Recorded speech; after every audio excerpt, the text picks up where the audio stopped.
kira-kira gini. Di kitab Al-Mashra' Ar-Rawi disebutkan kalau Sohib Mirbat itu lahir di Tarim. Tapi ini bikin bingung. Soalnya beliau wafat tahun 551 Hijriah.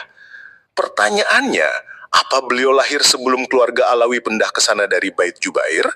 Karena secara logika nggak mungkin. Ibunya kan orang Alawi asli, yaitu Fatimah binti Syekh Muhammad bin Ali bin Jadid. Bentar-bentar, Wel. Di sini, Soleh Al-Hamid nyebut nama Fatimah binti Syekh Muhammad bin Ali bin Jadid. Katanya sih nukil dari kitab Al-Ghuror. Nah, problemnya, kitab Ghuror ini tuh rada tricky. Kalau nggak langsung dicek, bisa jadi jebakan Batman. Kita cek deh. Di kitab Ghuror, ternyata dia ngutip lagi dari kitab Al-Yaqut. Di situ ditulis kalau ibunya Sohib Mirbat itu putri dari Syekh Muhammad bin Ali Jadid. Oke, kita iseng intip manuskrip nasab Jadid, lalu bandingin yuk. Ternyata nggak ada tuh nama Muhammad bin Ali bin Jadid. Yang ada justru Muhammad bin Ahmad bin Jadid. Atau Muhammad bin Jadid. Coba bayangin, nama udah bolak-balik kayak sate di atas arang, masih salah juga nulisnya. Alhasil, otak tambah kriwil, jidat makin berlipat-lipat kayak lapis legit. Jadinya kesannya kayak ada operasi bedah plastik di pohon silsilah, biar kelihatan glowing. Padahal hasilnya malah nyambungnya maksa banget ke jalur jadid. Yang jelas ini kesalahan pengutipan. Tapi bikin kita curiga ada aroma pemaksaan sejarah by leluhur edition. Kayak lagi dibilangin pokoknya harus connect walau kudu pakai kabel roll sejarah 10 meter dari pasar malam. Oke, balik lagi ke Soleh Al-Hamid sebelum otak kita semua over kriwil berjemaah. Masalahnya, nggak ada catatan satupun yang bilang keluarga Alawi pindah dari Bait Jubair ke Tarim sebelum tahun 521 Hijriah. Kalau dibilang beliau lahir setelah pindah ya nggak masuk akal juga, berarti umur beliau paling cuma 30-an tahun waktu wafat. Padahal diceritakan anak-anaknya belajar langsung darinya, jumlahnya 4 orang. Kalau anak tertuanya masih masuk akal belajar darinya. Yang bungsu jelas nggak mungkin, soalnya usianya belum sampai 10 tahun.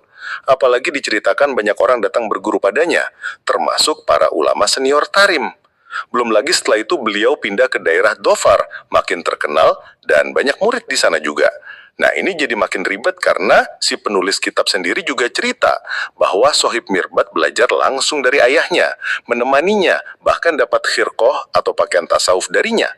Padahal ayahnya wafat paling lambat sekitar tahun 522 atau 229 Hijriah. Kalau hitungan pertama dipakai, berarti ayahnya wafat cuma setahun setelah keluarga Alawi pindah ke Tarim. Dan kalau Sohib Mirbat benar lahir di Tarim, umurnya baru setahun. Kalau ikut pendapat yang terakhir, yaitu ayahnya wafat tahun 529 Hijriah, berarti umurnya cuma 7 atau 9 tahun waktu itu. Itu pun dengan asumsi ibunya pindah ke Tarim sambil mengandung. Dan ini tidak cocok, alias tidak nyambung dengan klaim bahwa Sohib Mirbat belajar langsung dari ayahnya atau sampai lulus belajar darinya.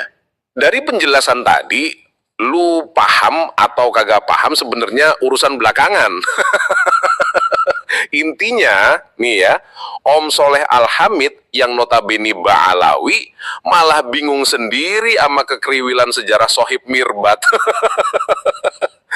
Jadi kalau ada mukimat yang ikut nanya, itu mah normal-normal aja.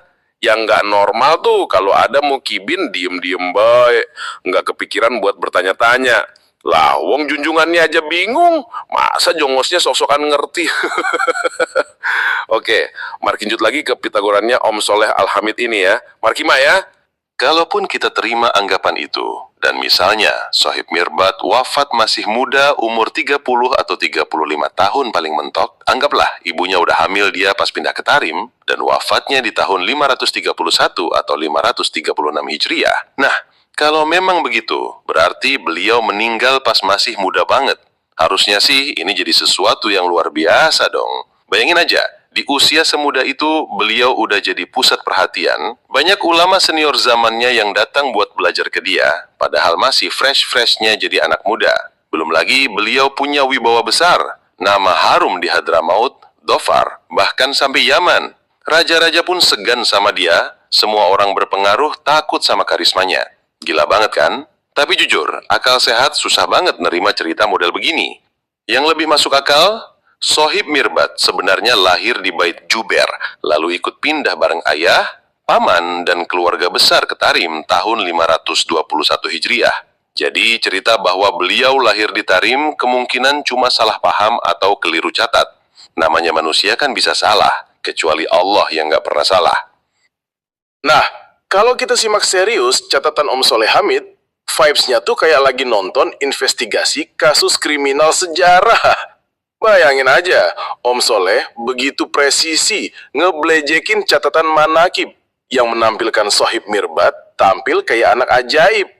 Umur baru 30-an udah jadi magnet ulama senior, raja-raja segan, penguasa ketar-ketir.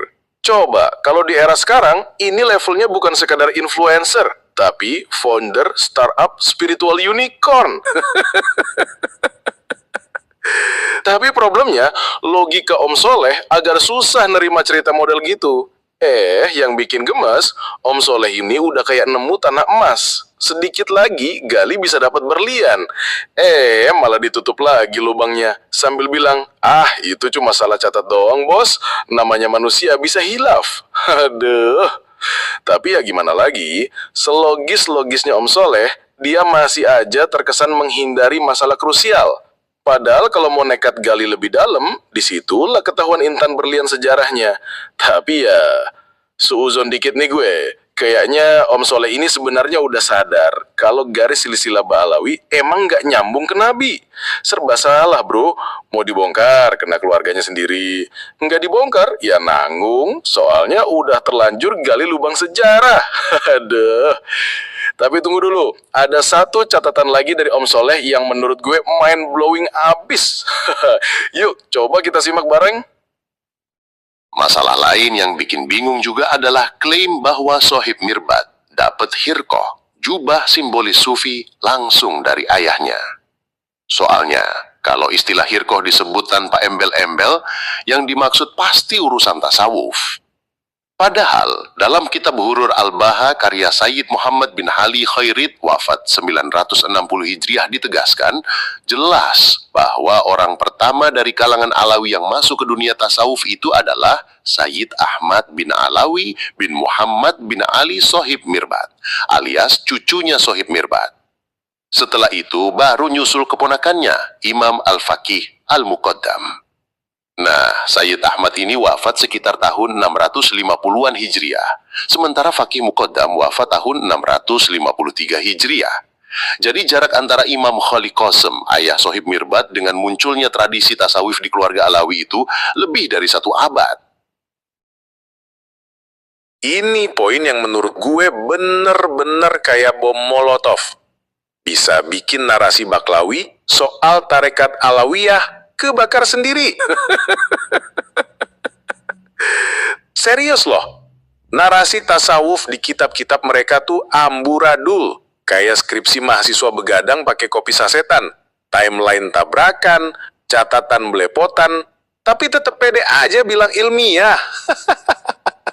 Lucunya lagi, justru catatan mereka sendiri yang ngebongkar itu semua. Masih inget kan? Ada narasi jelas-jelas bilang ada orang bernama Muhammad bin Ali. Dia adalah sosok yang pertama kali banting setir jadi sufi dari keluarga Baklawi. Entah mau ditempelin ke Sohib Mirbat, entah ke Faqih Muqaddam. Yang jelas, narasi itu justru malah menjelaskan kepada kita bahwa sebelum itu keluarga Baklawi belum kenal dunia sufi. Terus kenapa sekarang para kabit getol banget teriak-teriak? Kami punya sanad torekat. Kami punya khirqoh. Kami jalurnya dari bapak ke bapak ke bapak sampai Nabi.